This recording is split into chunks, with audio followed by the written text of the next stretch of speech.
Samedi 19 avril, dernière vigile de ténèbres. Samedi saint. Alors que se passe-t-il en ce samedi saint ? Eh bien, il ne se passe rien.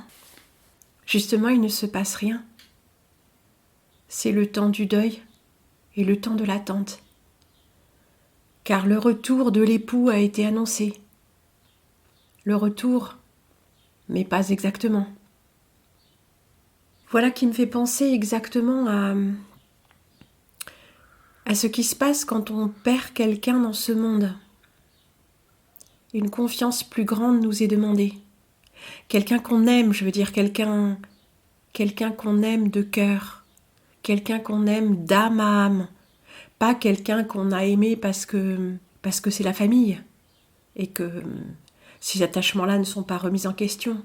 Ça peut être quelqu'un de la famille, si ce quelqu'un de la famille a eu un lien d'âme à âme. Oui, je pense à toi et ta grand-mère, une grand-mère nourricière qui a pris la place de parents absents. Mais ce n'est pas forcément la famille. Dans ce monde, nous nous incarnons confiés aux soins d'une famille, c'est-à-dire d'êtres humains de la chute.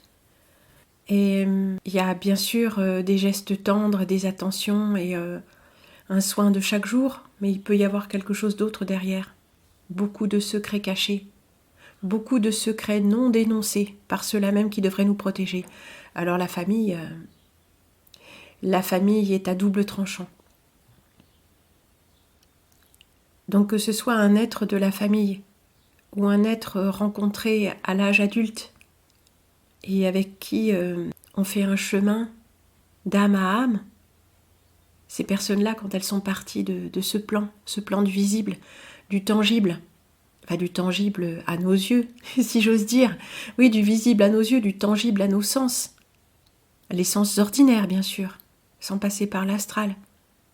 Eh bien quand ces êtres quittent ce plan, il y a une tristesse à ne plus les voir, ne plus continuer à cheminer avec eux, ne plus pouvoir les prendre dans nos bras. Et voilà qu'il pleut. Oui, la pluie s'est mise à tomber au moment où j'évoque le deuil. Mais elle menaçait depuis un moment déjà. Épaisse couverture ondulante, grise, qui fait suite à l'intense ciel de crucifixion que nous avons eu hier. Ah bah des croix dans tous les sens. Des croix qui s'étiolent en gros nuages, que voilà. Et il pleut. Mais que pleut-il ? Quoi qu'il en soit, quand nous perdons ces gens, nous les perdons à la vue, nous les perdons au toucher, nous les perdons de présence. Et notre être, notre corps réclame leur présence physique, leur énergie éthérique, oui, celle qui s'attache au corps, autour du corps. Quand nous sommes au contact de quelqu'un, même sans le toucher, nous ressentons son énergie d'ici, incarnée, vibrante. Et quand ils ne sont plus là, eh bien, non seulement leur présence, leur toucher, leur chaleur nous manque, si c'est des gens que nous pouvons toucher, au moins la main, ou faire la bise, ou quand ce ne sont même pas des amants, ou des gens que nous prenons fréquemment dans les bras, eh bien, même leur proximité vibratoire nous manque. C'est comme s'il nous manquait un appui. Nous prenons conscience que plus jamais nous n'aurons cet appui dans cette vie. Même quand ce sont juste des amis un peu lointains qui ne sont pas dans notre quotidien. Mais on sait qu'on va se revoir. Et on est en contact. Même par-delà le temps et l'espace. Mais là, on sait que ce par-delà le temps et l'espace est la seule chose qui va nous rester d'eux jusqu'à ce que nous aussi nous fassions le grand saut.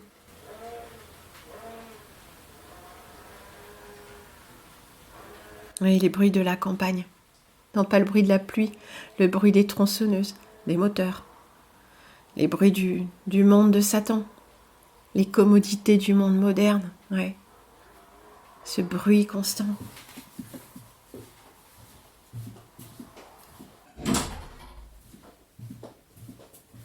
Et après cette période difficile, où nous cherchons nos amis, nos disparus partout dans la matière, où par moments nous arrivons même à nous persuader qu'ils vont apparaître là au détour du chemin, qu'ils ne sont pas partis, que cette période des funérailles et des pleurs n'a été qu'un qu'un cauchemar, qu'un drôle de rêve.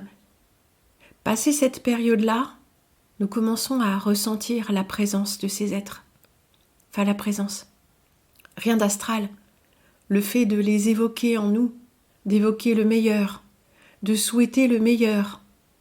Oui, notamment qu'ils ne se soient pas perdus en route, qu'ils n'aient pas pris le tunnel, enfin, le fait de les évoquer et d'évoquer le meilleur de la relation et comment la relation a fait grandir l'un et l'autre, cet élan vers l'âme de ces personnes, je ne sais pas comment dire, nous revient.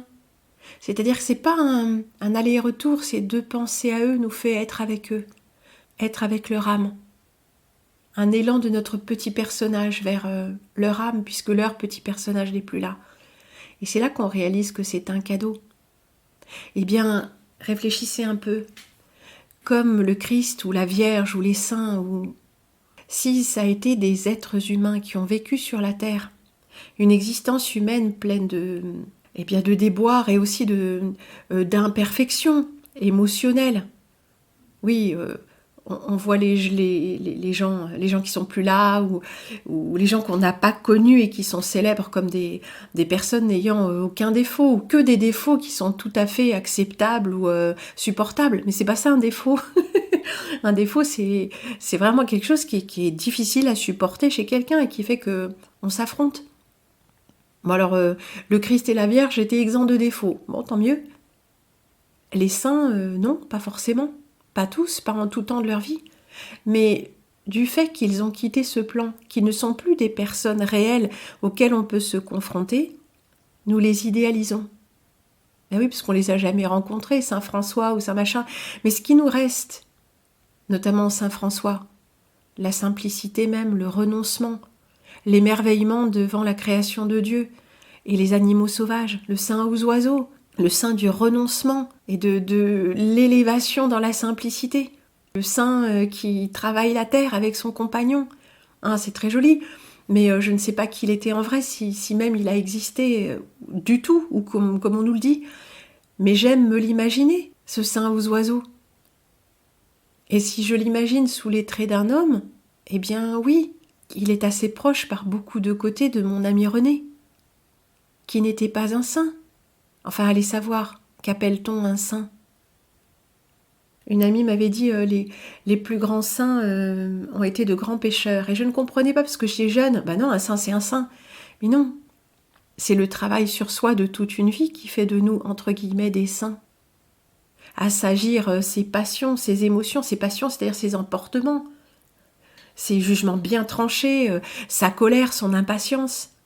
Assagir tout cela, parce qu'on comprend que la seule richesse qui nous reste, c'est l'autre. C'est la relation à notre frère en Dieu. Pas juste la relation latérale de lui à moi et de moi à lui, mais la relation à quelque chose de bien plus haut. Pour être vraiment en communication avec mon frère, je dois passer par là-haut, par la source de la vie, et non pas par le monde d'ici-bas, fait d'émotions, de tentations, de matérialisme, de peur. Si je choisis de me défaire de la peur, du jugement, de toutes ces choses qui empêchent une relation harmonieuse, c'est que je me dédie à quelque chose de plus haut. C'est ça que j'appelle passer par là-haut. Mais l'essentiel de nos relations sociales se fait latéralement, j'allais dire. Oui, imaginez un plan plat et nos échanges se font comme ça de la main à la main. Mais ce que nous échangeons de la main à la main, ce sont des choses d'ici. Si nous regardons tous vers là-haut, au moins avec l'œil intérieur, nous nous demandons quelle est la plus haute version de moi dans cette situation. En d'autres termes aussi pour les croyants, que ferait le Christ maintenant? Que ferait la plus haute partie de moi-même maintenant?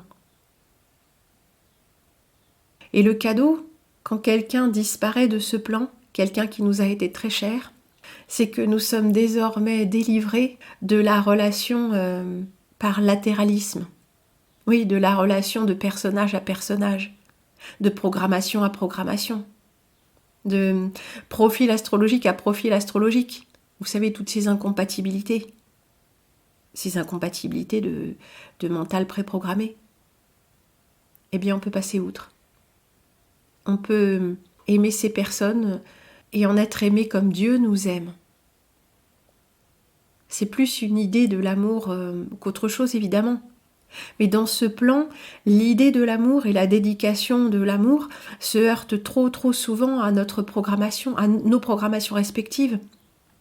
C'est pour ça que pour continuer à faire vivre notre espérance et à donner le meilleur de nous-mêmes, il nous faut une image située en dehors de ce plan, une image mentale qui nous tire vers le haut. Sinon, c'est le matérialisme.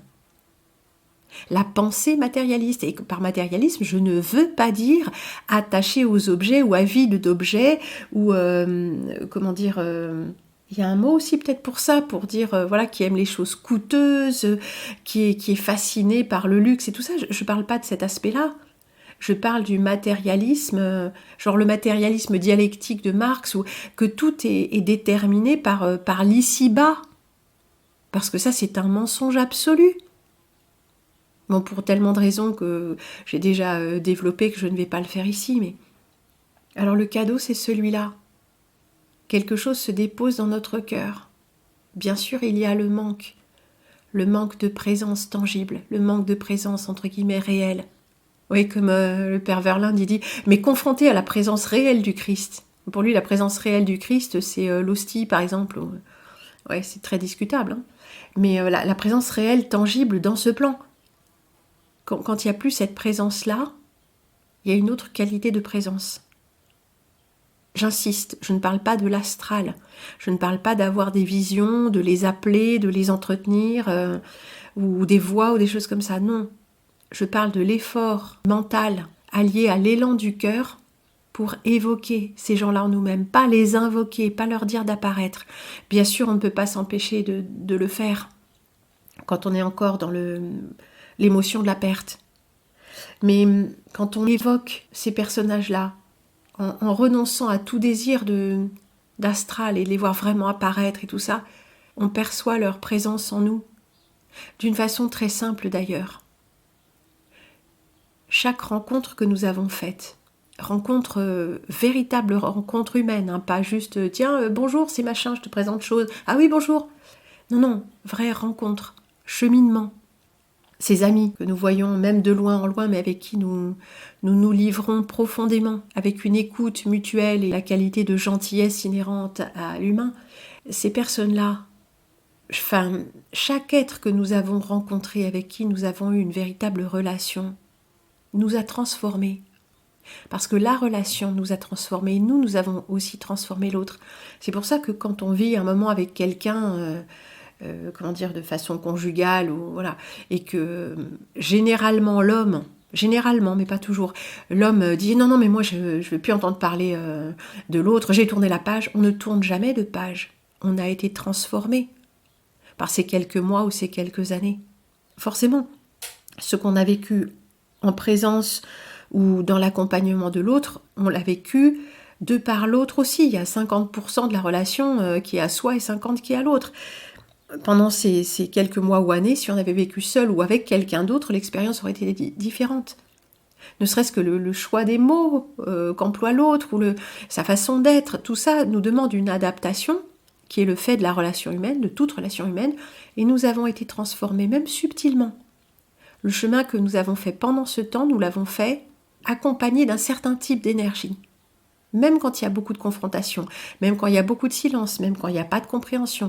Ce sont des moments qui ont été vécus d'une certaine façon. Sinon en accord, du moins en présence de l'énergie spécifique de l'autre. Donc nous sommes transformés par la relation. Donc on ne peut pas repartir à zéro, on ne peut pas tourner une page. Enfin disons que cette page fait partie de notre histoire, elle n'est pas effacée. On peut tenter d'arracher la page, mais nous ne pouvons pas nous arracher de nous-mêmes. On peut ne plus vouloir des souvenirs, on peut dire à tout le monde qu'on n'y pense plus du tout, que de toute façon, ça n'a jamais existé, mais c'est pas vrai.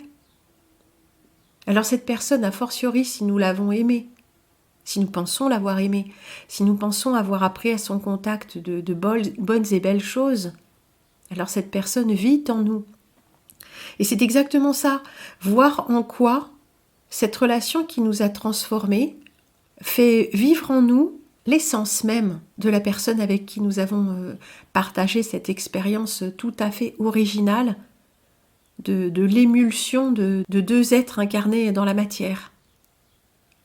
Et nous voyons à chaque instant que si nous sommes toujours en présence du meilleur de la relation, cette tierce énergie qui est née de la rencontre des deux est celle qui nous aide aussi à faire certains choix, à traverser certaines épreuves, à regarder avec un regard qui n'est plus uniquement celui que nous avions avant la rencontre. Nous avons gagné une dimension de nous-mêmes grâce à l'autre. Nous sommes devenus, plus profonds. Oui, comme les couches d'eau, si j'ose dire, qui donnent à la mer ou à une piscine sa couleur bleue, sa couleur verte. 3 litres d'eau dans une bassine d'émail blanc n'auront pas de couleur. Mais dans une baignoire, on a déjà un bleu très léger. Et sur la mer de sable blanc, nous avons du bleu chaud. Plus nous allons vers le large et plus ce bleu devient profond. Eh bien nous aussi nous gagnons en profondeur. Chaque vraie rencontre nous fait gagner vraiment en profondeur. Et chaque rencontre de toute façon nous fera explorer une couche de nous-mêmes. Alors en cette vigile de Pâques, où il est dit, encore une fois, historique ou pas n'est pas mon propos. Je parle du point de vue du sentiment religieux, du point de vue du symbole, et vous comprendrez ces paroles comme vous les comprendrez. Mais s'il vous plaît, ne prêchez pas. Ne prêchez pas si vous n'êtes pas d'accord, allez simplement écouter autre chose. Du point de vue du sentiment religieux, ces personnages qui ont côtoyé Dieu fait homme, un être pleinement humain, mais né hors du péché, qu'est-ce que ça veut dire ? Quelqu'un qui n'est pas dirigé par l'ego. L'ego, moi, le vouloir. Il n'y a pas de conflit entre l'âme et l'ego chez ce personnage. Ça ne veut pas dire qu'il est représenté comme toutes ces représentations du 19e, complètement mièvres, dans des postures toujours maniérées, recouverts de tas de vêtements tout à fait drapés, très féminins. Non, nous l'imaginons humain, pleinement viril, c'est-à-dire dans son énergie masculine, de parler sans crainte, de détruire ce qui est injuste, mais sans aucune violence gratuite, un grand respect pour le plus faible, qui est tout à fait digne d'un homme plein de force. Les qualités chevaleresques de courage et de toute délicatesse envers ce qui est plus faible que lui. Oui, j'ai la tête pleine d'images et je ne sais plus comment j'avais commencé ma phrase. Alors nous la laisserons mourir sur la grève des pensées comme une vague qui se retire. Ces personnages qui ont côtoyé le Fils du vrai Dieu vivant et qui l'ont perdu, mais qui savaient que ceci arriverait. Enfin, on a beau savoir, ça ne change rien à l'affliction. Ils savent aussi qu'ils vont le retrouver. Ils ne pourront plus le serrer dans leurs bras. Ils ne pourront plus le côtoyer, écouter sa parole, entendre la vibration de sa voix, sentir la chaleur qui émane de son corps, la puissance qui émane de ses gestes, de ses regards. Alors ils sont comme perdus, privés de cet appui, de ce phare puissant dans leur nuit noire de l'âme. Mais ils savent qu'il va leur falloir chercher en eux la présence de cet être, qui est immortel, comme l'est toute âme d'ailleurs. L'âme est immortelle, c'est le corps qui, vu d'ici-bas, périt. Alors voici que la veille commence, parce qu'il va nous falloir faire appel à toutes nos facultés de cœur, d'esprit et d'âme pour arriver à voir le Christ à travers le monde, et non pas franchir le seuil de la porte. Alors tous ces personnages qui l'ont connu et qui se sentent affligés d'une perte immense, une perte que rien ne pourra jamais réparer, doivent commencer à veiller dans leur cœur pour accueillir le retour de ce Sauveur qui désormais est à l'intérieur d'eux, comme est à l'intérieur d'eux le royaume. Alors en ce samedi saint, il nous faut scruter toute chose extérieure et toute chose intérieure. Et avec l'œil de l'âme, regarder si elle est illuminée de la présence du Christ. Dieu fait homme. Encore une fois, je réfute absolument tout enseignement gnostique. Et je vous en prie, ne venez pas prêcher le gnosticisme ici. Cela ne se discute même pas. Allez parler avec ceux qui partagent vos vues. Vous en serez mieux avisés et n'auront pas à nous imposer ces confrontations de points de vue qui n'amènent à rien. Je ne parle pas du Dieu intérieur ou du Sauveur intérieur, je parle de trouver le royaume à l'intérieur de nous. Le Dieu intérieur, le Sauveur intérieur magnifie la volonté individuelle, qui est l'apanage du luciférianisme. Tu es Dieu. Il n'y a pas de Dieu au-dessus. Non, ça je ne peux pas être d'accord avec ça. Encore une fois, Dieu est un concept extrêmement délicat. Et je ne parle pas du Dieu barbu ou de Yod-Hé-Vav-Hé de l'Ancien Testament, quoi que ce soit. Non, c'est quelque chose qui est inconnaissable au mental humain, mais qui est assez compréhensible par le cœur et l'âme. Et chaque personne qui essaie de réconcilier les deux, que ce soit les théologiens catholiques, les rationalistes comme ma mère, universitaires, je veux dire, très avancés sur la question, ou les gnostiques ou qui que ce soit, eh ben, ça ne sonne pas juste. Il faut laisser les choses de l'âme à l'âme. Il faut laisser le cœur en paix. Et il faut laisser l'intellect s'occuper des choses de l'intellect. Il croit pouvoir tout expliquer et tout comprendre. Comme le mental astralisé de beaucoup de gens, surtout actuellement, et beaucoup ceux qui se réclament, en le sachant ou non, mais d'une forme de gnosticisme, le mental astralisé croit pouvoir réfuter toute intelligence. Balayer d'un revers de la main l'expérience cognitive en disant que dans les mondes, nanana, en se référant soit à leur expérience astrale, soit à l'expérience astrale de quelqu'un d'autre. Steiner, oui, parce que c'est le premier qui me vient à l'esprit, l'évangile de saint Thomas, je ne sais quoi. Croyez ce que vous voulez, bien sûr. Croyez, chers amis. Croyez, ça n'engage que vous. Je ne dis pas qu'il ne faut pas croire, je dis qu'il ne faut pas mélanger croyance et science cognitive. Je n'ai rencontré que des gens croyant pouvoir le faire, mais il leur manque l'essentiel d'honnêteté intellectuelle et de bonne foi pour pouvoir le faire vraiment. Et j'y vois aussi beaucoup d'orgueil. Si on peut, et moi je peux expliquer, je peux arriver à faire la synthèse. Ouais, orgueil. On me dit que j'ai beaucoup d'orgueil. Ah mais c'est pas faux. Ah non, je ne suis pas parfaite. Je suis juste... beaucoup plus intelligente que la plupart de mes détracteurs qui ne se sont jamais servis de leur intelligence. Ils n'ont fait que répéter des choses qu'ils ont entendues de fraîche date dans des vidéos. Mais je ne m'adresse pas aux gens comme ça. Je m'adresse à ceux qui ont fait leur travail de toute une vie. Lire, réfléchir, observer, aller chercher par eux-mêmes des sources et non pas être passifs devant un écran. Je ne m'adresse pas à ceux qui font ça. C'est ceux qui font ça qui s'adressent à moi, mais c'est une erreur. Nous ne jouons pas dans la même cour, c'est tout. L'intelligence, ça se cultive. Et quand je parle de culture, je ne parle pas non plus d'une culture de vernis. Il faut que les choses que nous étudions nous viennent de nous, l'élan vienne de nous, et que nous arrivions à mémoriser ce que nous avons étudié, parce que ça fait sens. Et c'est pas pour autant que nous serons d'accord. Mais au moins chacun aura fait son propre chemin, tracé sa propre route. Les gens croient qu'ils tracent leur propre route parce qu'ils écoutent des vidéos. C'est proprement renversant. En tout cas, cet orgueil de l'ego qui se sert de l'intellect, qui se sert aussi de l'astral pour dire non, mais moi j'ai tout compris, j'ai pas besoin de sauveur, j'ai pas besoin de Dieu, il n'y en a pas. C'est une croyance comme une autre. Ça dit il n'y a rien au-dessus de moi, mais qui parle, l'ego. Mais l'ego n'est qu'un système d'amplification pour quelque chose d'un peu plus insidieux. Satan, le maître de ce monde, celui qui a dit « Il n'y a pas de Dieu au-dessus de moi, je suis créateur ». Oui, Satan et Dieu, comprenez-les comme des noms de code. Nous sommes comme ces petits êtres en 2 dimensions qui voient entrer dans leur réalité quelque chose qui émane des 3 dimensions. Ils ne voient pas en 3 dimensions.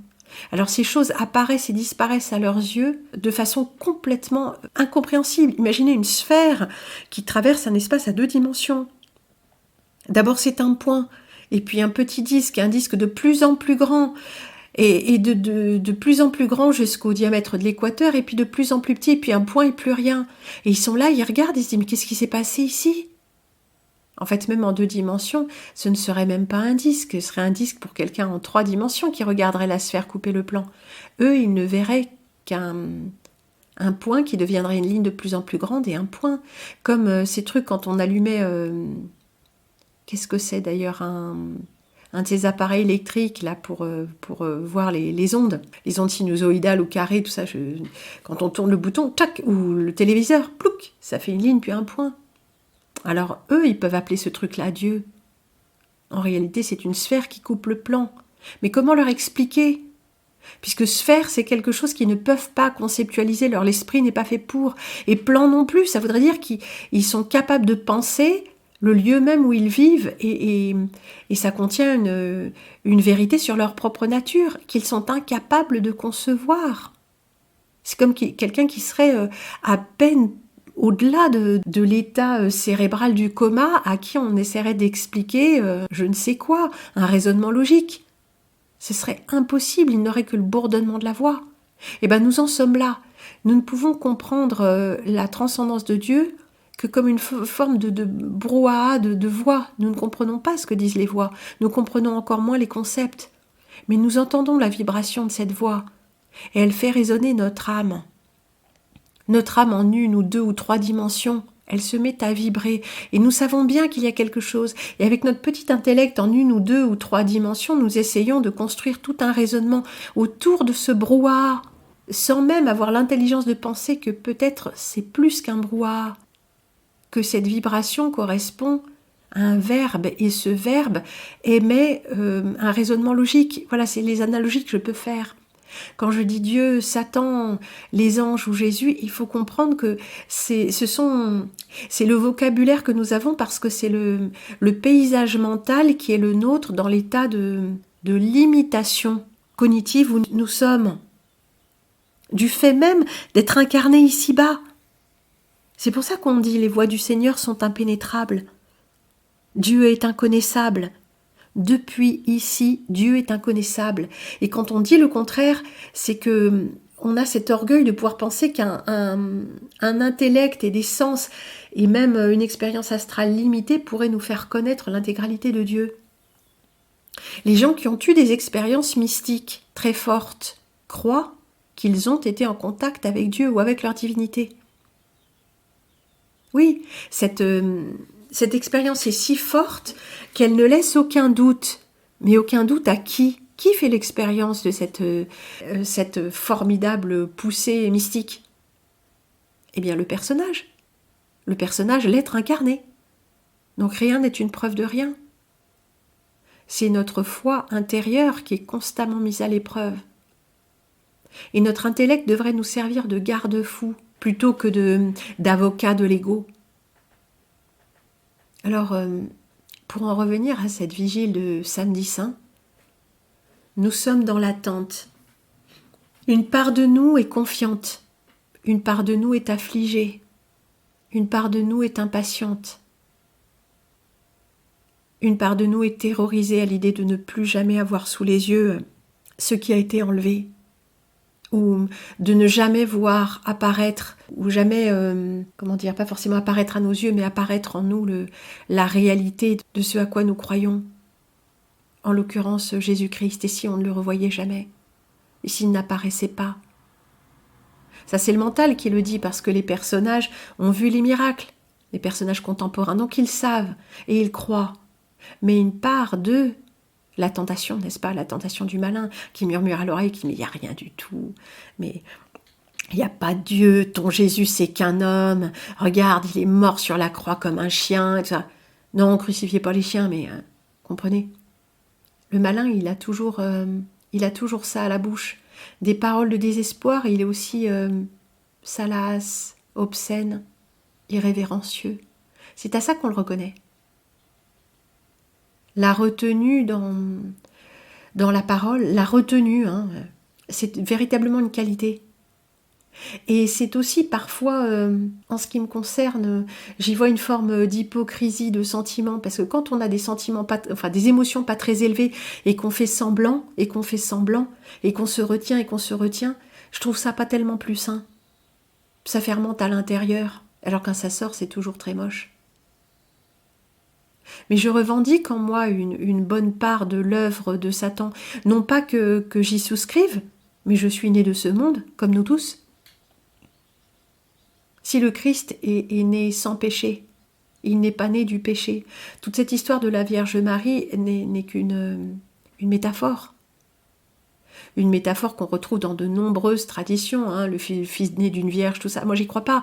Ma mère disait, c'est très simple, mais il y a beaucoup, très peu, d'historiens qui avaient vraiment suffisamment de culture hébraïque avancée et suffisamment de culture théologique catholique pour expliquer ces choses. Parce que quand ils les ont, ce sont des théologiens catholiques, ce sont eux qui étudient l'hébreu, hein, les jésuites et tous les autres. Mais ma mère disait, mais c'est très simple, la traduction de vierge. Il y a un mot en hébreu, disait-elle. Alors, c'est pas ma mère, hein, c'est pas juste ma mère, c'est un professeur de la Sorbonne, adoubé par ses pairs de l'université. Je dis pas qu'elle dit la vérité, je dis que dans ce monde construit sur l'intellect, elle était l'une des éminences de ce monde, de ce petit monde universitaire. Donc elle disait, c'est très simple, c'est donc du point de vue de la linguistique, hein, il existe un mot en hébreu qui signifie non pas vierge, rester vierge, mais la vierge primipare et la fille vierge qui conçoit au premier rapport. Donc à la fois une femme très fertile, mais aussi, il faut savoir que ils connaissaient les cycles, ces gens-là. On nous dit que personne ne connaissait rien, que tout ça, l'Antiquité, personne ne connaissait rien. Mais c'est pas vrai. Bien sûr que c'est pas vrai. C'est mensonge sur mensonge. De toute façon, on a tout découvert et avant, personne ne savait rien. C'est exactement le principe des religions. Avant, il n'y avait pas de religion, puis là, il y a la religion révélée, puis c'est la nôtre et elle est universelle. Non. Ça marche pas comme ça. Donc en fait, dans les mariages traditionnels, on fixait la date du mariage. Même ma grand-mère me l'a dit d'une certaine façon. Elle, ça n'avait pas vraiment été fait parce qu'ils étaient en rupture avec le monde traditionnel, mais on fixait la date du mariage par rapport au cycle de la femme. Réfléchissez 2 secondes. On n'allait pas célébrer un mariage alors que la femme avait ses règles. Et la nuit de noces alors ? Puisqu'en plus, chez les Juifs, les règles rendent impur, donc impossible de consommer, puisqu'on consomme. Le mariage, c'est ça, c'était vraiment quelque chose d'important. Maintenant, le mariage ne veut plus rien dire. Et la nuit de noces non plus. Mais il y a des époques où c'était très serré, cette observance-là. Et puis chez les Juifs pratiquants, avec le bain rituel, les trucs comme ça, on sait exactement où en est la femme. Il faut que la femme ne soit plus impure.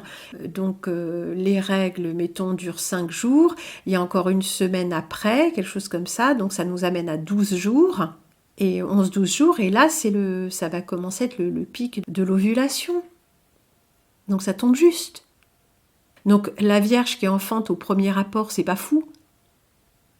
Surtout que les femmes étaient mariées, non pas se mariaient, parce que généralement on les mariait, étaient mariées jeunes, à une époque de forte vitalité, parce que maintenant, depuis la civilisation, nous sommes complètement amoindris, nos gamètes fonctionnent mal et tout ça, mais donc une forte vitalité reproductive, donc c'est pas étonnant.